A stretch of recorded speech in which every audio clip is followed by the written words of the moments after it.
$3. That's how much on average it costs to feed a kid school lunch. But for some families, it is still too much. Some districts don't qualify to provide those meals for free. The Community Eligibility Provision, or CEP, provides free meals to kids across the country. And to qualify, a school or district has to have 40% of students who qualify. Knox County is one of 5 East Tennessee school districts that uses CEP in only some schools. In 16 districts across the region, each school qualifies, but there are 5 districts that don't participate at all. Just last school year in Knox County, 2,600 students had outstanding lunch debt, averaging just under $74 a kid. That came out to more than $191,000. Knox County schools had to use their general fund to cover the cost. Vice President Kamala Harris accepting her party's nomination for the presidency in Chicago last night. She called for unity and warned that returning former President Donald Trump to the White House could have devastating consequences for the country. She also talked about Israel's right to defend itself and the, quote, heartbreaking scale of suffering in Gaza. Convention organizers denied speaking time for anyone else to talk about Gaza, angering the roughly 30 pro-Palestinian delegates so far uncommitted to Harris. We told you the Tennessee Three were supposed to speak at the convention last night. They were unexpectedly cut when officials changed the lineup. We don't know why they were removed. As we learn more, we'll let you know. Meanwhile, Trump campaigned in the battleground state of Arizona yesterday. He toured the U.S.-Mexico border and accused Harris of not doing enough to stop the flow of undocumented immigrants. Immigration, of course, a key issue for voters come November, with at least one poll showing Trump has an advantage over Vice President Harris in that area.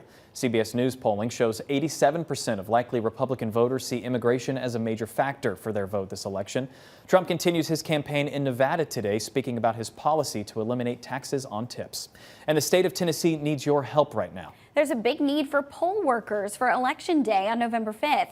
Tennessee Secretary of State Trey Hargett says our state expects a robust voter turnout this year, adding that there's always a need for poll workers, especially during a presidential election cycle. If you decide to become one, you'll do things like greet voters, answer questions, show people how to cast their ballots, and count votes.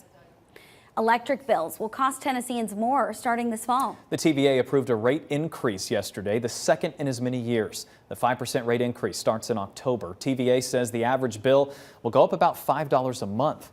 The TVA says this new 5% rate increase will help pay for advanced nuclear technology. They say it's all part of its mission for future clean energy.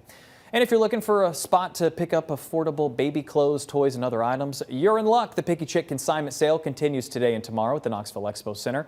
You'll find stuff for babies to teens, all under one roof for a good price. It runs until tomorrow, when the half-off day happens for some items. Also happening right now, giving blood could get you in to see your favorite country star. Medic Blood Centers are giving away free tickets for a Morgan Wallen concert. You still have a chance to donate if you give blood anytime through September 1st.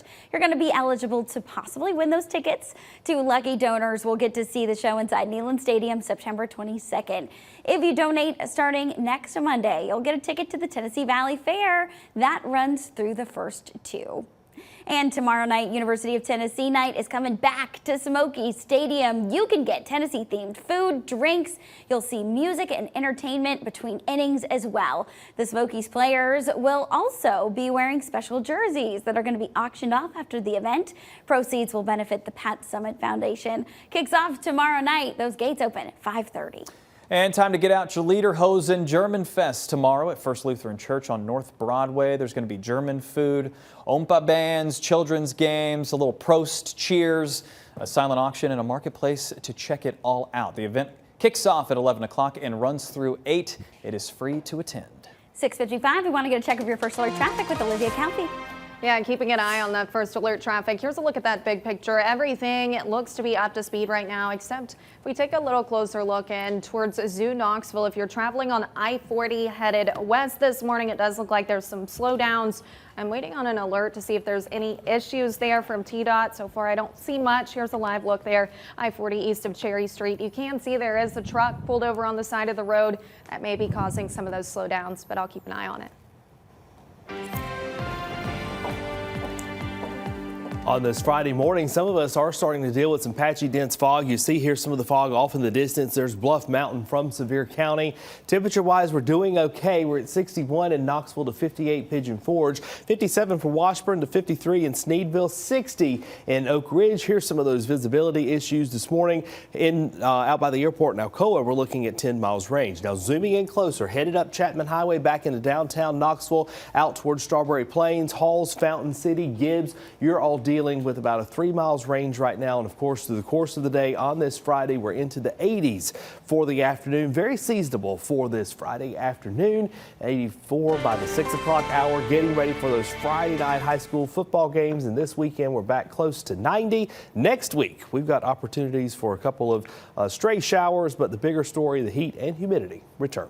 I'm holding on to that 87 today and not looking at that 96, Kyle. Thank you. Before we leave and head over to the CW, we want to wish a very happy birthday to someone special today. Miss Marie Parks. There she is. She just turned 100 years old today. Incredible. Happy birthday. She's a longtime resident of Roane County. Yeah, we want to thank you for watching us, and we hope you have an amazing 100th birthday with your friends and family today. Absolutely incredible. What a milestone. I love that. Well, Miss Marie, on your 100th birthday, join us over on the CW in Knoxville. We got 2 more hours over there. Have a good day.